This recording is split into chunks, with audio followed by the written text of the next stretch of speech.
हर हर महादेव। देवों के देव महादेव जी के चरण में प्रणाम करती हूँ, मेरा प्रणाम स्वीकार हो। माता गौरा पार्वती के चरण में प्रणाम करती हूँ, मेरा प्रणाम स्वीकार हो। गणपति ललनवा के चरण में प्रणाम करती हूँ, मेरा प्रणाम स्वीकार हो। सब गुरु भाई बहनों के चरण में प्रणाम करती हूँ, मेरा प्रणाम स्वीकार हो। माता पिताजी के चरण में प्रणाम करती हूँ, मेरा प्रणाम स्वीकार हो। पतिदेव जी के चरण में प्रणाम करती हूँ, मेरा प्रणाम स्वीकार हो। गुरु भाई बहन, मैं एक कथा सुनाने जा रही हूँ। इस कथा को पूरा सुनिए और रहस्य जानिए। आदि नहीं, आदि सुनने में शिव गुरु का अपमान होती है और पूरा सुनने में ज्ञान होती है, इसलिए कथा को पूरा सुनिए और रहस्य जानिए। हर हर महादेव, घर घर महादेव। गुरु भाई बहन, एक राजा थे। राजा थे तो बड़े पराक्रमी राजा थे। राजा अपने पूजा से, अपने प्रेम से इंद्रलोक के देवता को भी खुश कर देते थे। अपना पूजा भक्ति भावना से पूरे ब्रह्मांड में जो तीनों लोक में, देवलोक में देवता देवी थे, सब खुश हो जाते थे। जो राजा कहते थे उनका पूरा होता था। राजा साहब का पुकार सब कोई सुनते थे। राजा साहब जब चाहते थे, जब अपने गुरु को बुला लेते थे, ब्रह्मा जी को, विष्णु जी के, महादेव जी के, सबके बुलाकर जो भी बात करना था रहता था वो कर लेते थे। तो गुरु भाई बहना, राजा साहब का 3 संतान हुआ, 3 पुत्र हुआ। 3 पुत्र हुआ तो जो छोटा वाला पुत्र था वो अंधा था, नेत्रहीन था, उसका नेत्र नहीं था। जो छोटा वाला था वो भगवान का, वो भी भक्त था। प्रतिदिन भगवान के चरण को धोता था, भगवान के पूजा करता था, भगवान के भोग लगाता था। उससे भगवान बड़ा प्रसन्न होते थे। भगवान बड़ा प्रसन्न होते थे। और ये जो राजा थे, राजा कहीं भी रात्रि में अपना भ्रमण करने के लिए चले जाते थे। अपना इंद्रलोक से घोड़ा आता था उनके लिए, और इंद्रलोक से घोड़ा आता था, वही घोड़े सवार होकर राजा चले जाते थे। लेकिन तीनों पुत्र जो राजा का थे, तीनों बड़े हो चुके थे। राजा का अंतिम समय आने वाला था, तो अपने पुत्र से बुलाकर कहने लगे कि तुम तीनों तो नौजवान हो चुके हो, तीनों विवाह करने योग्य हो, लेकिन हम शादी तुम लोग को नहीं कर पाएंगे, क्योंकि मेरा अंतिम सांसें गिन रहा है। इसलिए हम चाहते हैं कि हम किसी ऐसा सुनाटा जगह रहें कुछ दिन, जहां पर कोई व्यक्ति ना जा सके रात्रि में। वहां हम रहना चाहते हैं, और वहीं तुम लोग भोजन मुझे पहुंचा देना। 3 दिन तीनों भोजन पहुंचाएगा तो 9 दिन मेरा हो जाएगा, और 9वां दिन मेरा मृत्यु हो जाएगा।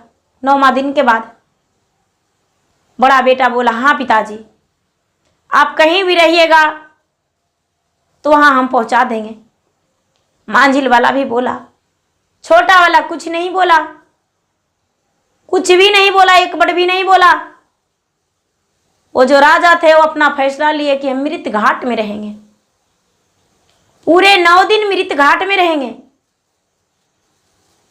अब बड़ा जो पुत्र था वो कहता है कि रे, मेरे पिताजी मृत घाट में रहेंगे और भला हम उन्हें जाएंगे भोजन देने के लिए? वहां कोई वैसा जगह क्या भोजन करता है जो मेरे पिताजी मृत घाट में जाएंगे और वहां पर हम भोजन करवाएंगे अपने पिता को? रात्रि हो गया। रात्रि हो गया तो छोटे भाई को कहते हैं, सुनो, मेरा काम करेगा? अरे अंधा सुनो। अंधा इंका के सब पुकारते थे। बेचारा बोला, छोटा बेटा जो राजा के था बोला कि हाँ भैया, क्या कहते हैं, बताइए आप क्या कहना चाहते हैं? अरे अंधा, क्या मृत्यु घाट तू जा पाओगे रात्रि में? देखने का अंधा था, लेकिन भगवान आंखों वाला से ज्यादा उसे रोशनी दिखता था। सारी रास्ता वो देखता था, कहीं भी किसी चीज को उसे ये नहीं लगता था कि हम अंधा हैं। वो बिल्कुल अंधा नहीं था। वो बोला कि हाँ, मृत्यु घाट जा सकते हैं, क्यों नहीं, लेकिन आप क्यों नहीं जा रहे हैं? कहते हैं कि नहीं, मृत घाट में मेरे पिताजी रहने को लिए तैयार हैं, तो भला उनके जैसा हम एक मरा हुआ मुर्दे के बराबर हो जाएं जो मृत घाट जाएंगे। मृत घाट उसी दिन जाएंगे जिस दिन मेरे पिता का स्वर्गवास होगा। जब इतना बोले तो बोले कि तो ठीक है। वो भोजन ले लिए, भोजन ले जाकर बैठ गए। पिता को आस में थे कि मेरे पिताजी यही हैं, कहाँ है, पर ढूंढने लगे। लेकिन उनका पिताजी जब 12 बजा तो निकले, कहने लगे कि अरे मेरा भोजन लेकर आ गया बड़ा पुत्र। छोटा पुत्र बोला, हाँ पिताजी, आपके बड़े पुत्र आ गए हैं। इसको जो पिता थे वो आवाज़ पहचान गए, तो खुद अंतर्यामी थे, उनके पास तो सब देवता का शक्तियाँ था। कहने लगे कि हाँ पिताजी आ गए। बोले ठीक है, भोजन दे दो। क्या गांव मेरा अच्छा है? घर में मेरा सब परिवार खुश है? गांव मेरा खुशहाल है? छोटा पुत्र बोला, हाँ पिताजी खुशहाल है।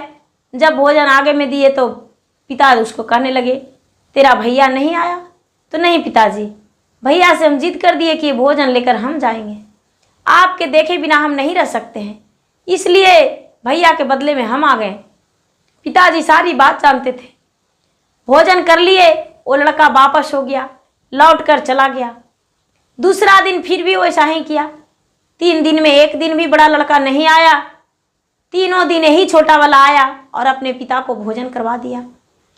जब पिताजी को भोजन करवा दिया अंधा और लौट गया, जब दूसरा वाला को बारी आया तो वो कहता है, अरे भाई अंधा, क्या तू पिताजी का भोजन पहुंचा देगा?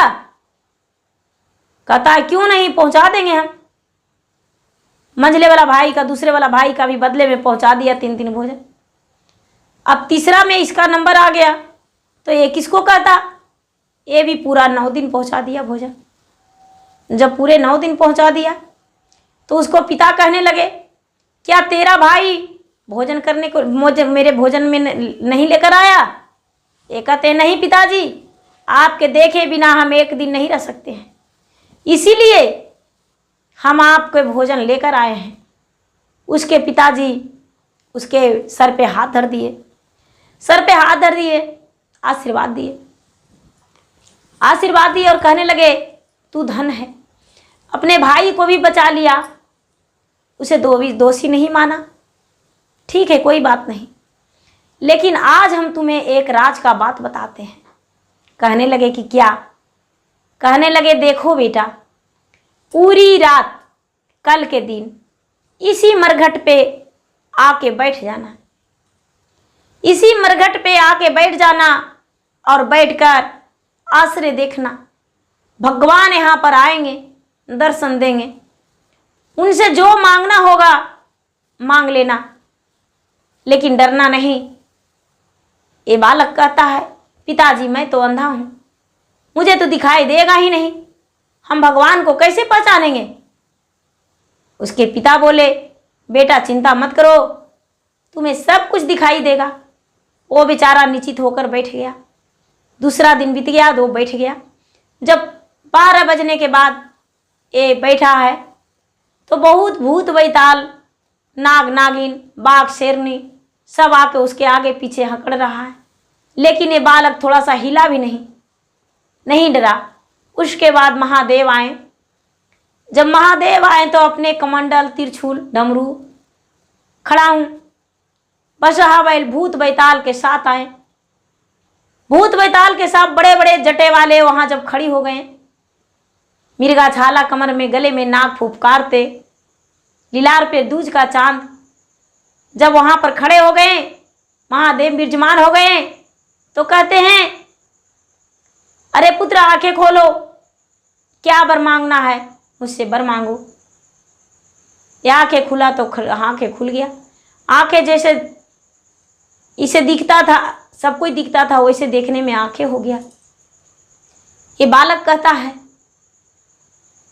भगवान मुझे इंद्रलोक का घोड़ा चाहिए और कुछ नहीं चाहिए, मुझे इंद्रलोक का घोड़ा चाहिए। इंद्रलोक का घोड़ा पर चढ़ के हम सैर करना चाहते हैं और कुछ नहीं। भगवान बोले महादेव मांगा भी तो सिर्फ इंद्र का घोड़ा। लड़का बोलता है राजकुमार अंधा, हाँ हम सिर्फ इंद्र का घोड़ा मांगे हैं। भगवान ने उसे वरदान में दे दिए कि तू जब चाहोगे जब इंद्र का घोड़ा मिल जाएगा। ये लड़का जो था, लड़का अपना घर लौट गया। उसके पिताजी का मृत्यु हो गया। उसके पिताजी का मृत्यु हो गया। मृत्यु हो जाने के बाद शोक दिवस तो सब कोई मनाते हैं, वो भी शोक दिवस मनाए। जब उसके क्रियाकर्मठ हो गए उन राजा को, तो ये लड़का कहता है कि एक दिन क्यों ना हम घोड़ा मांगकर भगवान से सैर करने जाए। भगवान से कहता है, हे भगवान भोलेनाथ, आपने तो स्वीकारे थे कि हम इंद्र का घोड़ा देंगे, तो मुझे इंद्र का घोड़ा चाहिए। आज हम सैर करने जाएंगे। इंद्र का घोड़ा आ गया। इंद्र का घोड़ा आ गया। ये लड़का कहता है तो इंद्र का घोड़ा तो आ गया, लेकिन एक सुंदर सा पोशाक रहता तो वो पहन लेते तो बहुत बड़े राजा महाराजा लगते। पोशाक भी इंद्रलोक से आ गया। पोशाक भी पहन लिया और पहन के घोड़े सवार हो गया। घोड़ा उड़ गया।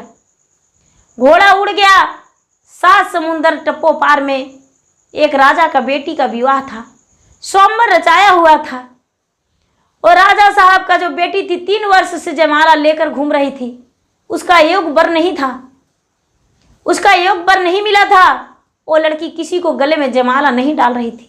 सारा लोग कहते थे कि ये राजा साहब का बेटी अब कुमारी रह जाएगी, इसका विवाह होगा कैसे। किसी का गले में वरमाला डाल ही नहीं रही है। 3 वर्ष तो हो गया। राजा साहब खिलाते पिलाते सबको परेशान थे कि सबको इतना भोजन करा रहे हैं, लेकिन मेरा बेटी जो वर चुनने का तैयार ही नहीं है, मैं क्या करूं। बड़े राजा साहब ही दुखी थे। ये लड़का जब वहां पर स्वयंवर के बीच में खड़ा हुआ, इसका घोड़ा जो था कहीं बांध दिया और स्वयंवर के बीच में खड़ा हो गया। वो जो लड़की थी, वो लड़की हंसते हंसते आ गई इस राजकुमार के पास। इससे ना तो कोई पता पूछी, ना कोई नाम ठिकाना, इसका गले में वरमाला डाल दी। पूरा तालियां उस राज में बजने लगा। पूरा तालियां बजने लगा, बधाइयां बजने लगा कि रानी जो राजकुमारी थी, राजा के बेटी, उसे तो राजकुमार पसंद आ गया। वो एक आया, उसके गले में वरमाला डाल दिया। सारा लोग देखने के लिए वहां उपस्थित हो गए कि कैसा राजकुमार चुना है रानी, जरा देखें। 3 वर्ष से घूम रही थी। जब लोग देखने लगे तो देख रहे हैं कि एक तो ये बहुत महाराजा जैसा दिख रहा है। ये तो लगता है कि पृथ्वी पर के हैं ही नहीं, कोई देवलोक का है। सब लोग चकित कर रहे थे। इसका रूप जो था अजीब था। सब लोग चकित कर रहे थे। दोनों का विवाह हो गया। जब दोनों का विवाह हो गया, ये जो राजकुमार था वो अपना पत्नी को लेकर घोड़े से अपना घर आ गया। घर आ गया। इसको माँ थी, माँ देखी तो कहने लगी, बेटा तूने विवाह कर लिया, मुझे बताया नहीं, आखिर क्या कारण था जो तूने मुझे नहीं बताया। वो लड़का अपना कहानी का सुनाया। वो जो लड़की थी, वो लड़की का वजन था 1 फूल। फूल से तौलाती थी और 1 ही फूल उसका वजन था। वो भी फूल परी लड़की थी। लड़की फूल परी थी। फूल परी थी और वजन तो उसका फूल से ही होता था। जब घर आई, अपना ससुराल आई, तो उसके माता पिता सास ससुर जब जाने कि हमारी बहू जो है परी है, फूल से प्रतिदिन वजन होती है, नौकर चाकर उसको बड़े प्यार से प्रतिदिन गले में फूल पहना देते थे, हार गुथा कर।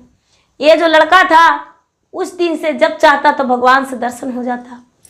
जब कुछ दिन बीता तो भगवान भोलेनाथ कहते हैं, तुम्हारा आयु पूरा हो गया, अब तू इंद्रलोक चलो इस घोड़े के साथ, जिस घोड़े के तू बांध रखा है, वो और तुम्हारी पत्नी और तुम तीनों चलो इंद्रलोक। महादेव आए और महादेव आकर और तीनों का इंद्रलोक उस घोड़े से लेकर चले गए। तीनों इंद्रलोक चला गया। दोनों जो भाई था वो अपना राजपाट लिया और राजपाट में घुल मिल गया। ये जो लड़का था एक भगवान का अंधा का रूप दिखाया भगवान उसे, लेकिन कोई अंधा नहीं था, ये श्रापित था, इंद्रलोक का श्रापित था। वो जो लड़की थी वो भी श्रापित थी, और ये जो अंधा था वो भी श्रापित था। इस कारण मनुष्य तन में कुछ दिन के लिए झेलना पड़ा और रहना पड़ा। जब इसका श्राप मुक्त हो गया तो वापस इंद्रलोक चला गया। उसके जो परिवार थे वो दुखी रहे या चाहे जैसा भी, लेकिन वो वापस इंद्रलोक चला गया।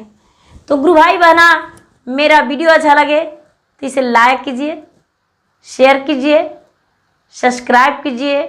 और मैं इंस्टाग्राम पे भी हूँ, फेसबुक पे भी हूँ, मेरा इंस्टाग्राम पे फॉलो करें। धन्यवाद। हर हर महादेव, घर घर महादेव।